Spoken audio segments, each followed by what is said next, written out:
Hello, as promised, I am going to show you how to add a picture to a quilt. Now, the way I do it, and I'm very not techy, very untechy. I'm very technologically challenged, and this is the best way that I've come up with to do this. People send me pictures through Facebook Messenger. They send me it through regular text messaging or Messenger or whatever you want to call it. And this is how I do this. If you can see any mess around me, that's reality of my shop. It's a small shop. It's a 1 and 4th person operation. Bethany comes on Saturdays and Sundays. But anyway, this is how I do this. This is the picture I screenshotted it. Actually, I took this picture last night of an old school building. It's a picture of a picture. And when people send me pictures, I screenshot them and then I email them to myself. That's the best way I know to get them from my phone over to the computer. And that's where I need them to be in order to do this process. So my computer is very slow. I need a new computer. I've had this computer for years, and it needs working on. Okay.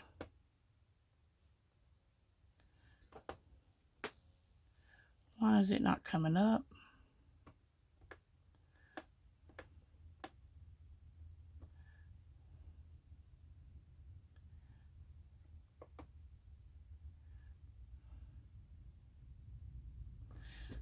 Click on print, and it should come up this time.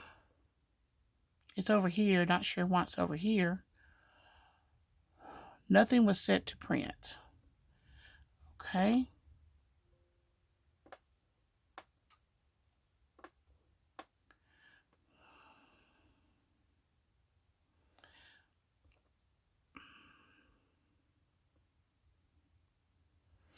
Oh, it's about 1,000 degrees in here today. It's exceptionally warm outside, and I left my heater on all night. So it's very, see, I've got bleeds across here and all that. Okay, it's a picture of a picture, and it did pretty good. It did okay. It's actually a picture of a painting of the school where I went to elementary school. This building is actually gone now, but I am in the process of making I gotta turn my printer on, of making a quilt for a fundraiser that we're having Friday night, and my quilt will be the grand prize. I'm putting this picture in the middle of my quilt, and then I have embroidered every teacher, every principal, the custodians, and the cafeteria workers that ever taught at this school, and that will be the grand prize for a drawing for a door prize. So this is what I've got going on. So I got the picture up. I'm going to get my paper out that I use. I always use Avery. I have always had very good luck with Avery, so I don't see any point in changing from Avery to anything else. And this is what it looks like. It's for the light fabrics. And put this in my printer.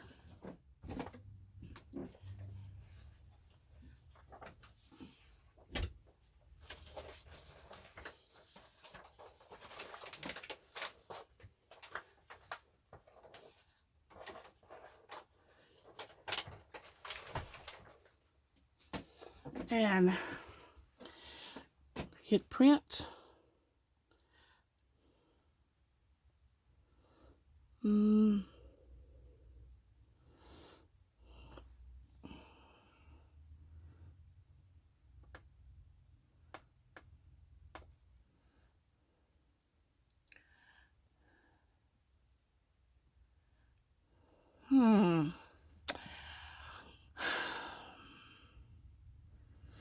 Draw 3D effect.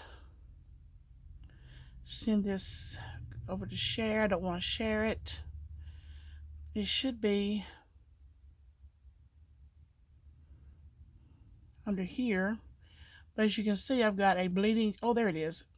print. I've got my screen is big. I need a new computer. Got to put that in my budget. Start stuffing back a little here and a little there to buy a new laptop, because this one is. I wonder if I could take it. I don't know how much it costs to get one fixed. I've never had one fixed before. All right, I have the Canon MG3000 series, and I'm going to just print it. Well, I'm going to look at all of them. Plain paper, full page, normal, fill page, and print it. And let's see how big. It may not come out very big. If it doesn't, it doesn't. I really cannot enlarge it. If I do, it'll be distorted. So I'm just gonna go with whatever comes out. So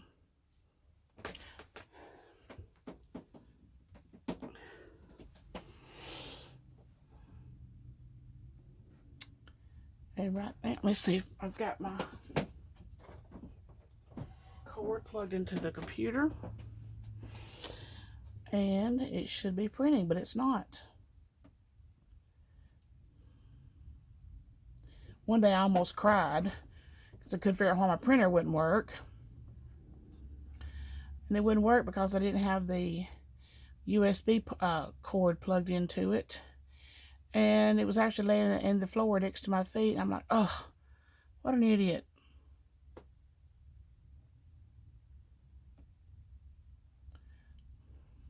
I hope I'm not out of ink. Come on.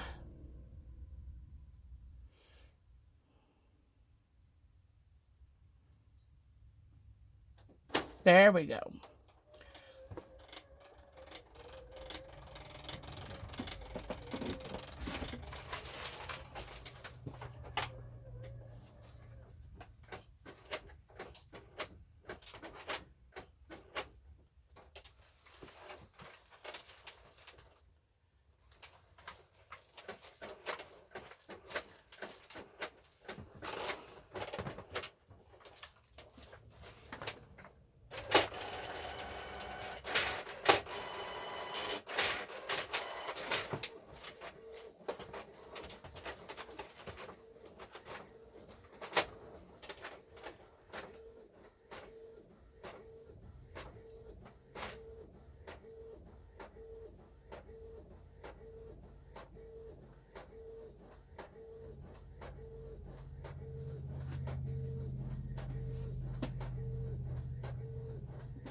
Okay, I'm actually very pleased with the size of it.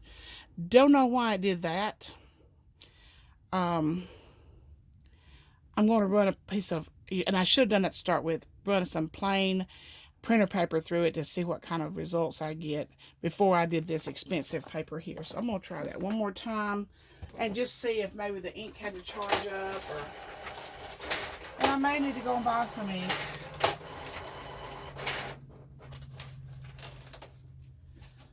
Print that one more time. Seemed like you can't make many pictures at all, and you're out of ink. That ink is expensive. Wish I could find a printer that made its own ink or didn't use as much ink. I don't know what the deal is, but it is expensive. The ink, that's why to put a picture on a quilt, it costs $10, because it's not just the paper, it's not the time that you spend doing it. It is, there's just a lot of expenses incurred in putting a picture on a quilt.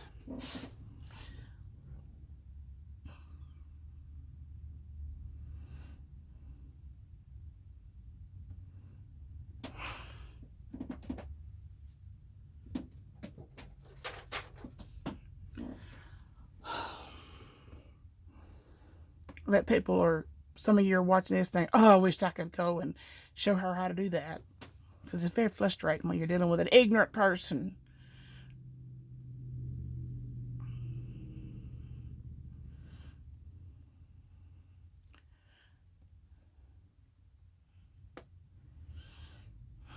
says the ink printer is out of paper, but it's not. I just put some in there. Here we go. Let's see how this one turns out, because I do not like that at all. This is terrible.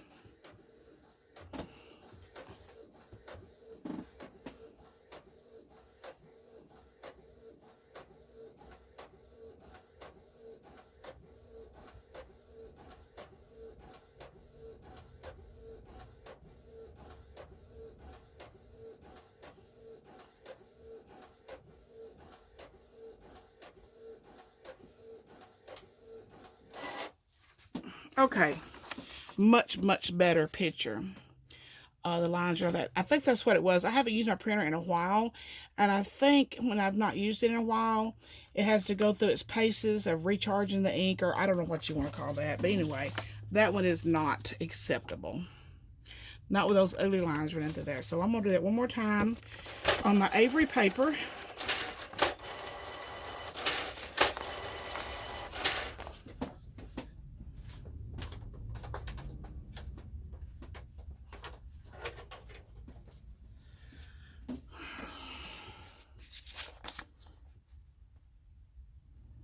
And I am running low of ink.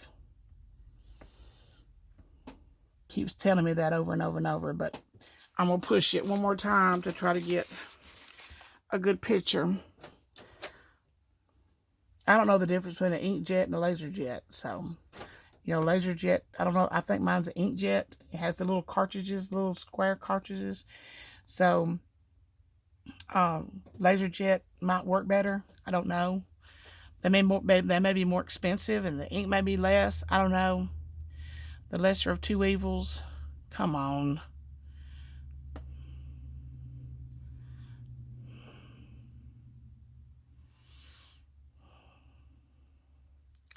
I just need you to print me out one decent picture. Come on. All right.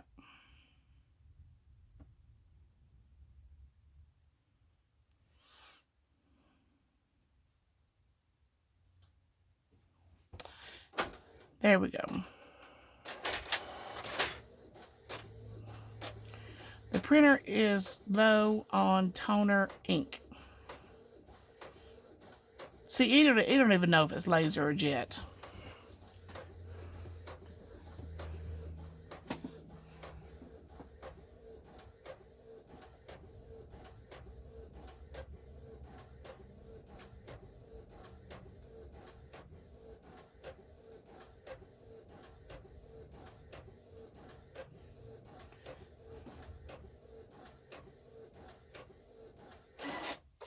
Okay, we got a perfect picture this time. The only thing is, I've got a little bit of a sliver of the frame. So, I don't think I'm going to let that, I think I'm going to cut that off. And then I need to cut off all of the excess white that's on here. It's not a big deal if you leave the white on there. It just leaves a shiny residue around your picture. So I think I'm going to cut this picture frame off. And I'm putting this on white. So I think it'll be perfectly fine. I have a quilt that I got to start working on here pretty soon. And it's got 9 pictures on it. So I will definitely have to go and pick up some ink before then.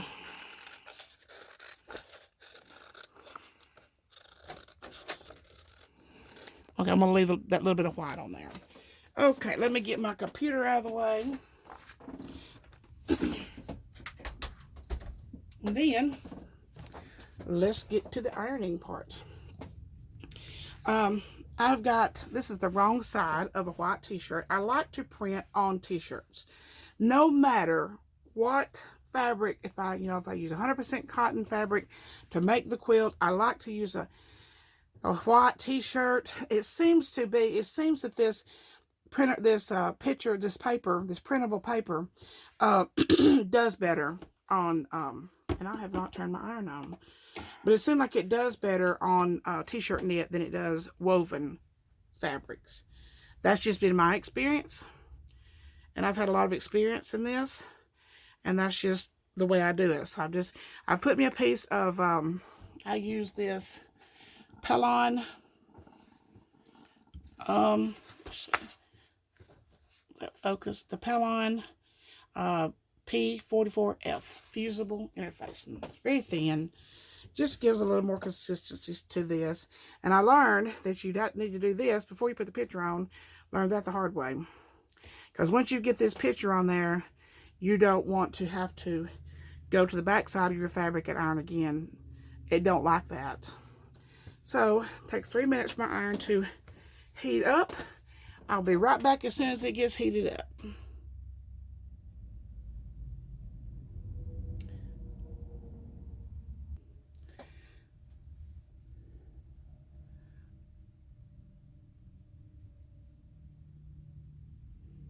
Okay, we are heated back up now.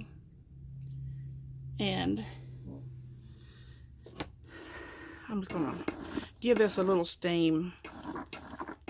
I love my iron. Talked about a long time I wanted a big girl iron, a quilting iron, and this iron is wonderful. Got it from Amazon. I think it was on special before Christmas for $168, but if steam is what you want, steam is what you get.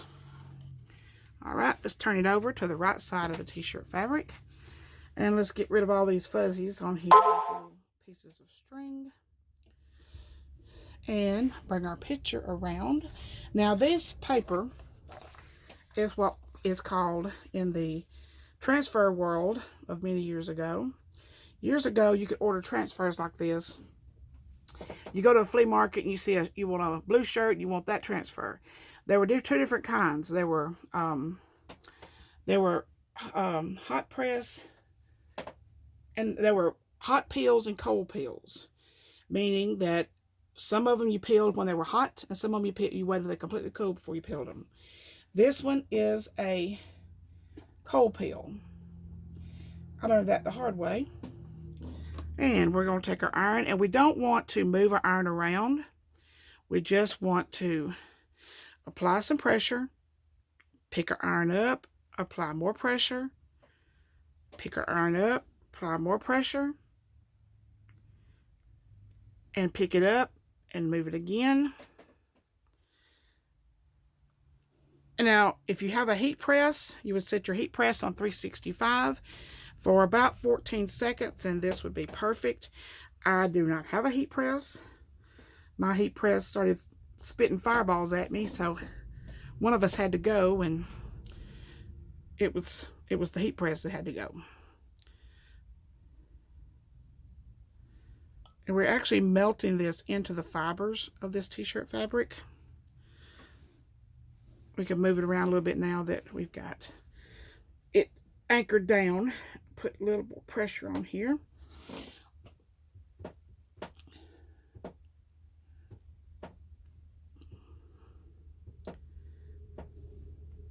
Now, you don't want to snatch this off when it cools off. You want to ease it up.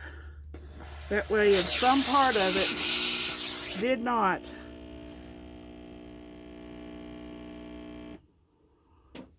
stick, I guess is the best way to put it, then you would go back over it again.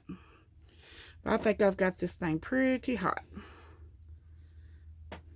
I'm not mashing the steam button, but occasionally I guess it just has the desire to steam. I'm not sure how to turn the steam off on this iron. When you can mash this one and it would give a burst of steam.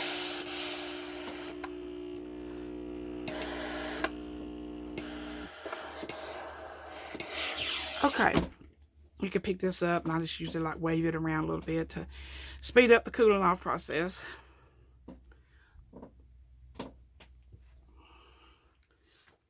Still very hot. What I will do after I get this is I will take out a section of my scrap quilt that I'm making to put this in, and I will take that section out and replace it. So I'll need to cut my t-shirt to fit the section I cut out. Not cut out. I'm going to pick it out. It's 5-inch squares, and I will figure probably 3 squares both direction and get about about a 14.5-inch square, something like that. It may be smaller than that. I'm not going to do that on this video. This video is strictly how to apply a picture to fabric to put on a quilt. Still a little bit warm. Can't get too cool because it's like 5,000 degrees in here. Now also, this picture doesn't matter if it's reversed, because it's a picture of a building. So if it had, I don't know if it has words on it or not. If it does, I'll have to go back. But there is an option on your editing when you get ready to print this. There's an option to reverse the picture. I don't think there was any words on it. All right, we got it pretty cool now. And we're going to start up here at the top.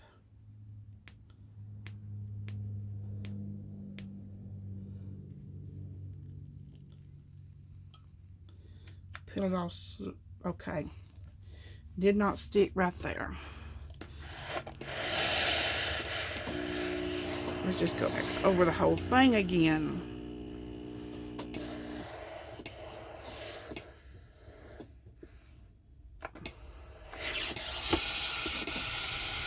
And let's cut it off again.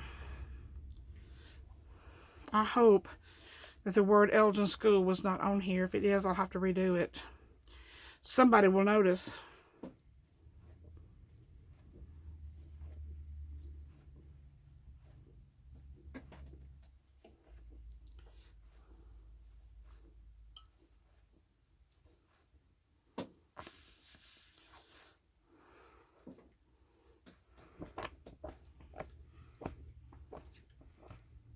Let's see our image on that side.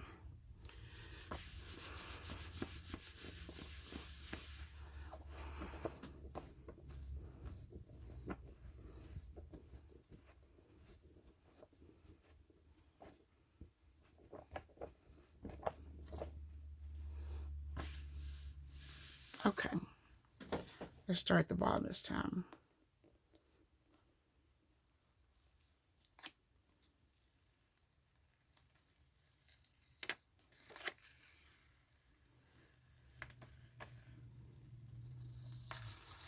There we have it. No words, so don't have to go back and redo it. Beautiful, beautiful. Just what I wanted for the middle of my quilt, and it will make a perfect grand prize, door prize for the big event this Friday night. Thank you all. I hope this helped you out. Hope this helped you be able to put pictures of your children, your grandparents, make your grandparents a quilt, put all the grandkids' pictures on it, make your mother a quilt and put all of your brothers and sisters on it, or maybe a picture of your house you grew up in, or pictures of your farm, or just random pictures that mean something to somebody. And I hope this will help you be able to accomplish that. Thank you all so much. Bye-bye.